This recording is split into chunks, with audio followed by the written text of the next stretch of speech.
எதிர்கட்சிகளால் நாட்டில் எல்லாமே ஆளுங்கட்சி தவிர்த்து எதிர்கட்சி தான். நாட்டில் எல்லாமே எதிரி கட்சியாக பார்க்காதீர்கள், எதிர்கட்சியாக பாருங்கள். இந்த எதிர்கட்சி இருக்கான்ல, என் அன்பு சொந்தங்கள் புரிந்து கொள்ளணும்.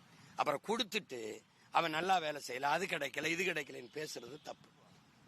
இப்போ துப்புரவு பொறியாளர் பணியாளர்களை கூட நம்ம வச்சுக்கிட்டு துப்புரவு செய்ய முடியல, நாடு குப்பைமேட தானே ஆகும். நம்ம கேட்போம், ஆந்திராவில் இருக்க ஒரு முதலாளி, ஸ்வீடனில் இருக்க ஒரு முதலாளி, இந்த மாதிரி முதலாளிகள் வந்து இங்கே குப்பையில் இருந்த தொழிலாளர்களை ஒப்பந்தத்துக்கு எடுக்கிறாங்கன்னா தமிழ்நாட்டை சுத்தமாக வச்சுக்கணுங்கிறது அவங்களுக்கு ஏதாவது தேவை இருக்கான்னு பாருங்க.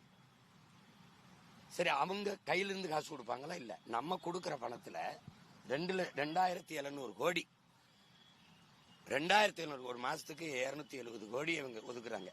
ஒரு கிலோ குப்பை அல்றதுக்கு தம்பி 12 ரூபா கட்டணம் போடுறாங்க. ஒரு கிலோ மாநகராட்சி கழிவறை கழுவுறதுக்கு 350 ரூபா கட்டணம்னு போடுறாங்க. 350 ரூபாய் கழுவுறோம்னு போட்டு பணத்தை எடுக்கிறாங்க. அப்ப அது அந்த வசூல் வந்து தனியார்கிட்ட போனாதான் அதை எடுக்க முடியும். அப்ப அரசு கிட்ட இருந்தா அதை செய்ய முடியாது. அதனால இந்த கொடுமையான ஆட்சி முறையை நீங்க ஒழிக்காம இதை நம்ம பேசி எந்த பயனும் கிடைக்க போறதில்லை. ஒரு துறையில இருக்கிற துப்புரவு பணியாளர்கள் துறையில இருக்கிறத நீங்க பேசுறீங்க, பகுதி நேர ஆசிரியர் பிரச்சனை. இப்ப அவன் என்ன சொல்றான், அது பணி நிரந்தரம் பெற்றவங்களுக்கு 20,000 போனஸ் கொடுக்குறீங்க, தீபாவளி ஊக்கத்தொகை கொடுக்குறீங்க, எங்களுக்கு ஒன்றும் இல்லை, நாங்கள் அந்த 12,000 15,000 வச்சுட்டு எப்படி வாழ்றதுன்றப்ப அது எல்லா துறைகளிலையும் பிரச்சனை, எல்லா இடங்களிலையும் பிரச்சனை, எல்லா துறைகளிலும் பல லட்சம் கோடி கடன். அது ஒரு துயரம் தான். இது வேற கரூர் விவகாரத்துல இறந்தவங்களை வச்சு அற்ப அரசியல் செய்து தாவேக்கா, அதுக்கு அதிமுகவும் பாஜகவும் உடன் நிற்குது. நீதிமன்றத்தை மட்டும் இல்லாம தமிழக மக்களை ஏமாற்ற பார்க்குது அப்படின்னு RS பாரதி அவருடைய அறிக்கையா கொடுத்திருக்கிறாரு. இது அரசியல் செய்யற விஷயமா எல்லா கட்சிகளும் செய்தா, இல்ல இவங்க சொல்ற மாதிரி அந்த கட்சிகள் எல்லாம் அரசியலாக மேற்கொள்றாங்க? இல்லை, கடந்த காலங்களில் திமுக என்ன செய்ததோ அதை இப்ப இவங்க செய்யறாங்க. இப்ப இவங்க தூத்துக்குடி துப்பாக்கி சூட தங்கச்சி இப்படி நியாயமா பார்ப்போம். கள்ளச்சாராயம் குடிச்சு செத்தது கள்ளக்குறிச்சியிலங்கிறது கொழுப்படுத்து போய் குடிச்சு செத்தது, அது குடிச்சு செத்தது. தம்பி விஜய் அவர்களை பார்க்க போனது ஒரு நடிகரை பார்க்க போய் செத்தது. இது ஒரு நாட்டுக்கு ஒரு சேவையோ ரொம்ப அவசியமோ அப்படிலாம் ஒன்றும் கிடையாது.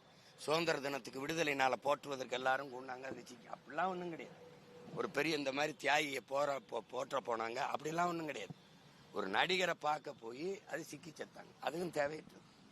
ஆனால் தூத்துக்குடி துப்பாக்கி சூடு அப்படி கிடையாது. அந்த மரணம் 15 பேர் செத்தான, 13 பேர். அதுக்கப்புறம் 2 நாள் வீட்டில் தேடி போய் சுட்டது 15 பேர் எண்ணிக்கை. அந்த மரணம் அப்படி கிடையாது. மக்களின் கிளர்ச்சி, மக்களின் புரட்சி. அங்க ஸ்டெர்லைட் இருக்கனால என்னுடைய காற்று நஞ்சாகுது, என்னுடைய நில நஞ்சாகி நீர் விஷமாகி மஞ்சள் தன்மையோடு வருது, நான் வாழ முடியல, அதை நிறுத்துன்னு சொல்றது வந்து மக்களின் கிளர்ச்சி. அங்க ஒரு தலைவன் இல்லை, ஒரு கொடி இல்லை, மக்களே ஒருங்கிணைந்து போராடிய போராட்டம் எப்போதாவது வரலாற்றுல வரும்.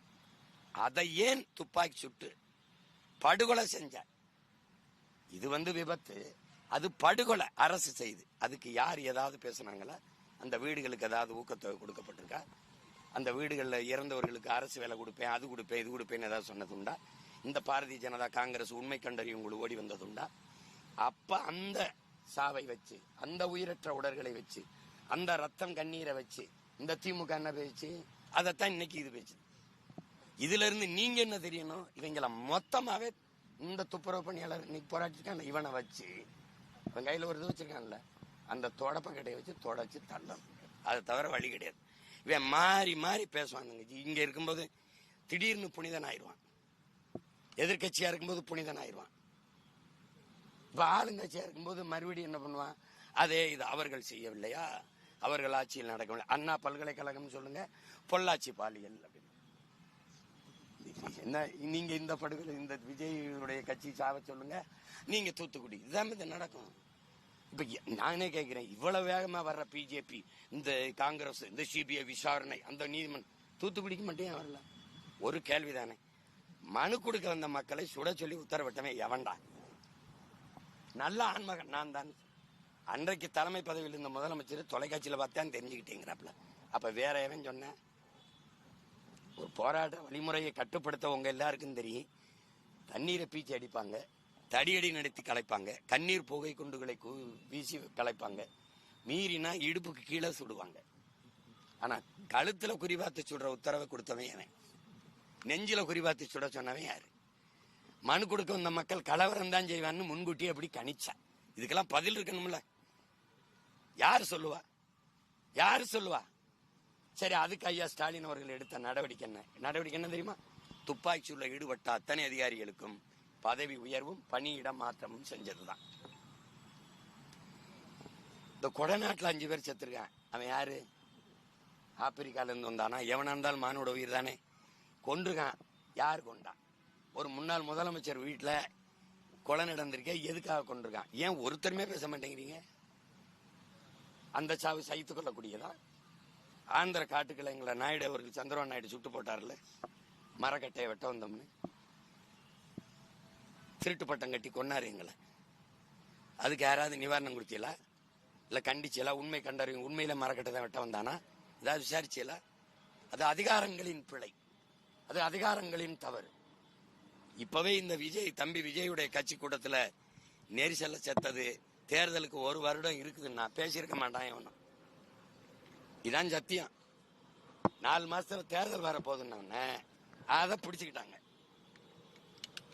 இப்ப என்ன பண்றது? எதையாவது பண்ணி விஜயை இந்த ஏடிஎம்கே பாஜக கூட்டணிக்கு கொண்டு வந்துடணும்னு வருது. அவரை உள்ள போக கூடாதுன்னு ஒரு கட்சி. வேற இதான அரசியல் இப்ப ஓடிட்டு இருக்கு 10 நாளா. அதனால அதை விட்டுருவோம். நமக்கு நிறைய வேலை இருக்கு. வேற ஆக்கப்பூர்வமான கேள்வி இருந்தா கேளுங்க. அவ்வளவுதானே. நன்றி, வணக்கம். எதிர்கட்சிகளால் நாட்டில் எல்லாமே ஆளுங்கட்சி தவிர்த்து எதிர்கட்சி தான். நாட்டில் எல்லாமே எதிர்கட்சி. எதிரி கட்சியாக பார்க்காதீர்கள், எதிர்கட்சியாக பாருங்கள். இந்த எதிர்க்கட்சி இருக்கான்ல,